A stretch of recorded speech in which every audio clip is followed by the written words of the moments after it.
Olá, meu aluno, minha aluna. Nesta aula nós veremos integral por partes. Eu começo com a história do assunto. Em 1666, Newton foi o primeiro a entender, de maneira geral, aquilo que hoje nós chamamos de derivadas.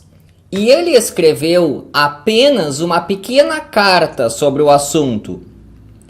Essa carta o Newton mostrou apenas para um professor e mais alguns poucos conhecidos. O que é que acontece quando você tem uma grande ideia e não divulga para o público amplo? Alguém vai lá, tem a mesma ideia e publica. E foi o que aconteceu. Em 1684, saiu o primeiro artigo sobre derivadas, com o Leibniz. Então, ali pelos anos 1680 e poucos, 1690, se você perguntasse para alguém, quem é que desenvolveu as derivadas? A pessoa diria, foi o Leibniz. Ou talvez ela dissesse, foi o Leibniz e o Newton também, de maneira independente. A situação mudou em 1699, quando o Fátio, que era o fã número 1 do Newton e que detestava o Leibniz, disse o seguinte: o Leibniz leu aquela carta antiga lá do Newton, copiou as ideias, então Leibniz seria um plagiador. Leibniz foi se defender, ele foi até a Royal Society, a Academia de Ciências que fica lá na Inglaterra, e disse, olha só, eu, Leibniz, desenvolvi as derivadas de maneira independente, eu não copiei pessoa alguma. E uma comissão lá na Royal confirmou, é verdade, foram duas pessoas que de maneira independente desenvolveram as derivadas. E o caso ficou abafado. Em 1710, veio o caso à tona de novo. O matemático Keil fez a mesma acusação. Leibniz leu aquela carta antiga lá do Newton, copiou o conteúdo e é apenas um plagiador, de tal maneira que a única pessoa que desenvolveu as derivadas foi o Newton. O que o Leibniz fez? A mesma história. Ele disse, eu vou me defender lá na Royal Society. Foi lá e disse, olha, aqui estou eu de novo, eu não copiei o Newton. Entre 1711 e 1712, se você gosta de baixaria, de fofoca, de briguinha, olha, você estaria assim, com o palco montado. Foi bem vergonhoso o que houve de acusações de um lado e do outro entre esses anos que eu falei aí, 1711 e 1712. É uma mancha bem grande na carreira do Newton.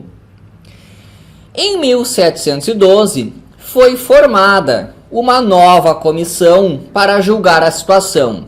E aí, o Leibniz copiou ou não copiou? Só que tem um detalhe. Em 1703, Newton se tornou o presidente da Royal Society.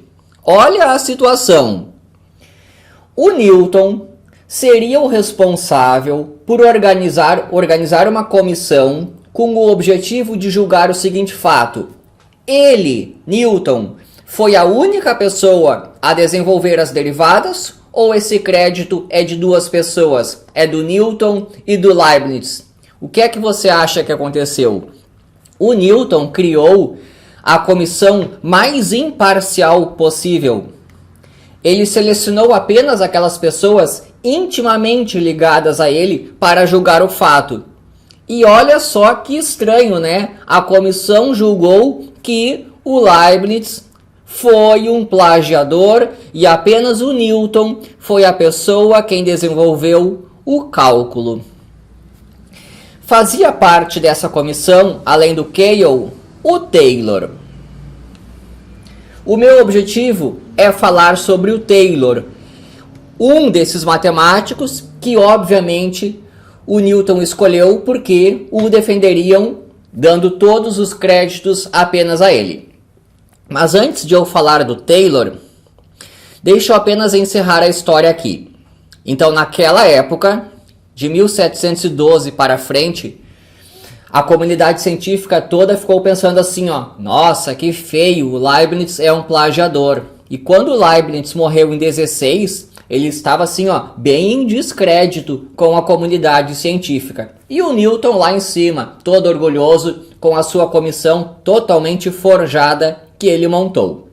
Mas atualmente nós consideramos que são dois os desenvolvedores do cálculo, tanto Newton quanto Leibniz.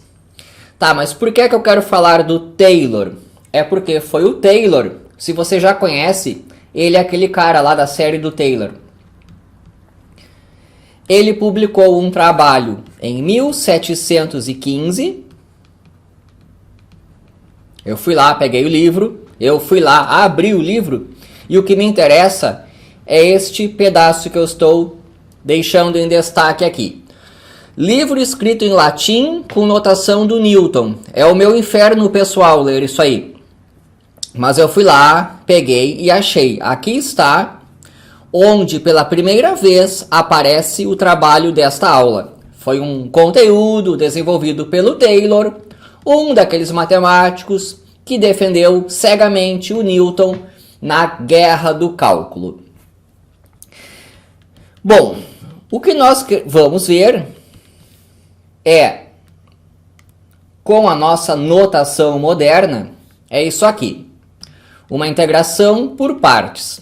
Mas antes disso, aproveita e já deixa um like aí no vídeo se você gostou. E também se inscrever no canal é algo que ajuda bastante o projeto a crescer.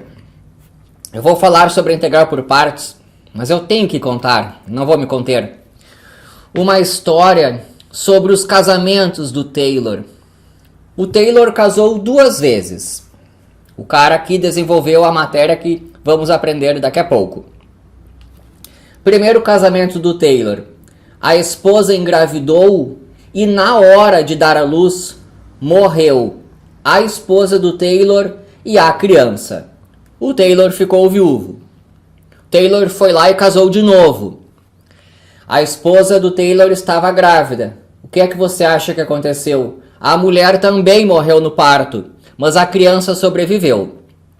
Taylor foi viúvo 2 vezes. As 2 esposas dele morreram no parto. E no primeiro morreu também a criança, no segundo sobreviveu a criança. Tá, aí você já tem uma boa ideia do conteúdo histórico do assunto. O que é que nós vamos ver? É um método de integração. A integral de u dv é igual a uv menos a integral de v du. Eu vou explicar dentro de um exemplo. A integral de x e elevado a x dx. Como é que funciona? Você vai escolher u e você vai escolher dv. Daqui a pouco eu mostro como é que se escolhe isso. Mas a ideia é, escolha como u aquele que tiver derivada mais fácil, desde que você saiba integrar o dv. Mas, como eu disse, daqui a pouco eu vou explicar esse ponto melhor. Por enquanto vamos entender o método. Tem que escolher o u, tem que escolher o dv. Existe um certo critério para escolher o u, aquele que tem derivada mais fácil, e o dv tem que ser escolhido de tal maneira que eu saiba integrá-lo. Então aqui, ó, eu tenho o x, eu tenho o e elevado a x. Eu sei que o u tem uma derivada fácil, porque a derivada do u em relação a x é 1, que nós vamos escrever assim, ó, du igual a dx. Eu passei o dx multiplicando. E o dv tem que ser algo que eu saiba integrar. A integral do e elevado a x é o próprio e elevado a x. Você vai escolher o u. Você vai derivar e vai obter o du. Você vai tomar o outro como sendo o dv e vai integrar para encontrar o v. A partir de agora, é usar a fórmula. Como é que é? É o u vezes o v.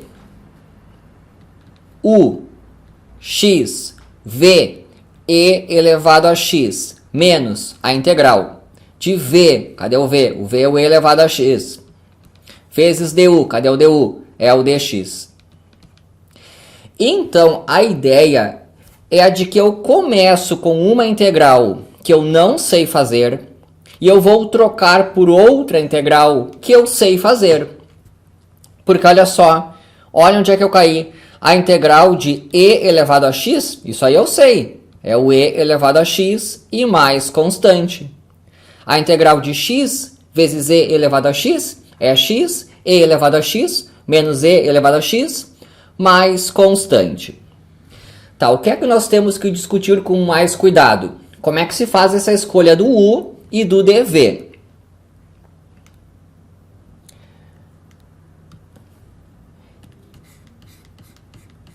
Em 1983, saiu um artigo muito interessante para mostrar qual é uma boa ordem para a escolha do u e do dv. É assim, ó. Vou colocar aqui, ó, primeira opção, segunda e vai descendo. Isso aqui é para escolher o u.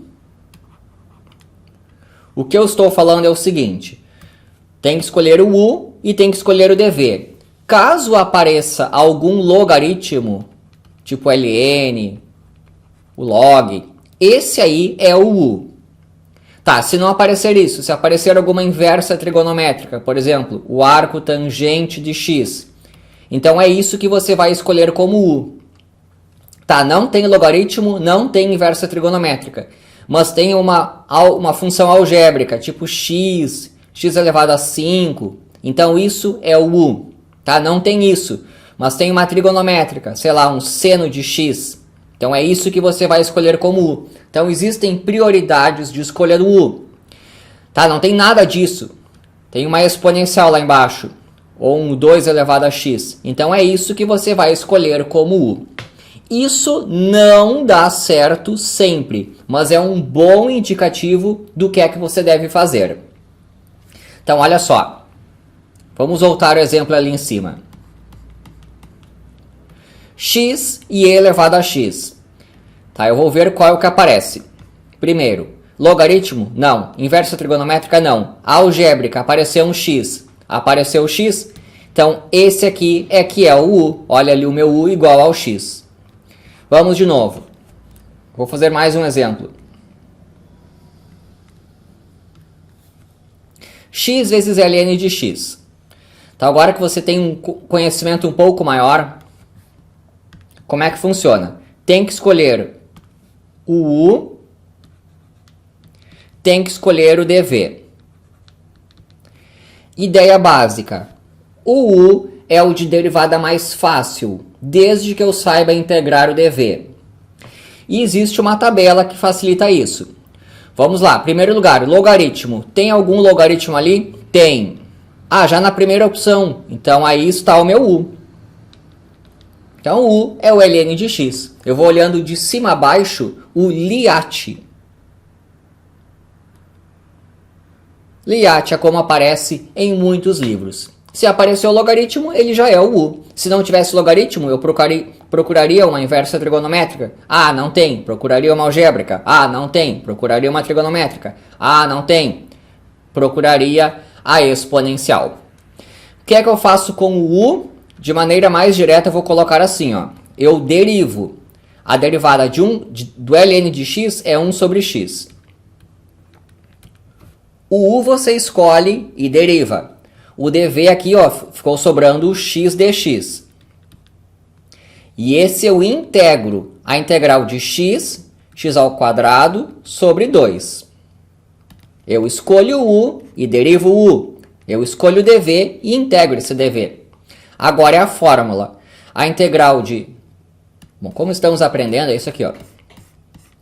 A integral de u dv é uv menos a integral de v du. U ln de x vezes v, x ao quadrado sobre 2, menos a integral do v, x ao quadrado sobre 2, com o du, 1 sobre x. Apliquei a expressão. Vou passar a limpo. Vou deixar o x ao quadrado aqui na frente, fica mais bonito. Vou simplificar ali. Ali embaixo eu tenho 1 meio. Tem um 2 aqui embaixo, né? É uma constante, o meio que eu botei para fora. X ao quadrado com x se simplifica. Fica só x aqui. E olha como eu saí de uma integral que eu não sabia e cheguei numa bem mais fácil. Cheguei só na integral do x. Aqui eu repito. A integral do x, x ao quadrado sobre 2, mais a constante. Vou apenas passar a limpo, mas eu já acabei aqui. X ao quadrado sobre 2, ln de x, menos x ao quadrado sobre 4, mais c. E aí está. Tá, mas tem uma pergunta bem razoável. Por que é que vale isso aqui? Note que aqui eu apenas saí fazendo as contas. E isso eu mostro em outra aula. E também existem situações mais complicadas. Esta foi uma primeira aula do assunto. Então falta ver exercícios mais difíceis. Falta ver por que é que vale essa expressão aqui, por exemplo. Deixa ali nos comentários, por favor, se você já conhecia essa história aqui, ó, da Guerra do Cálculo, a grande baixaria lá dos anos 1711, 1712. Espero que tenham gostado. Se inscreva no canal. E é isso daí.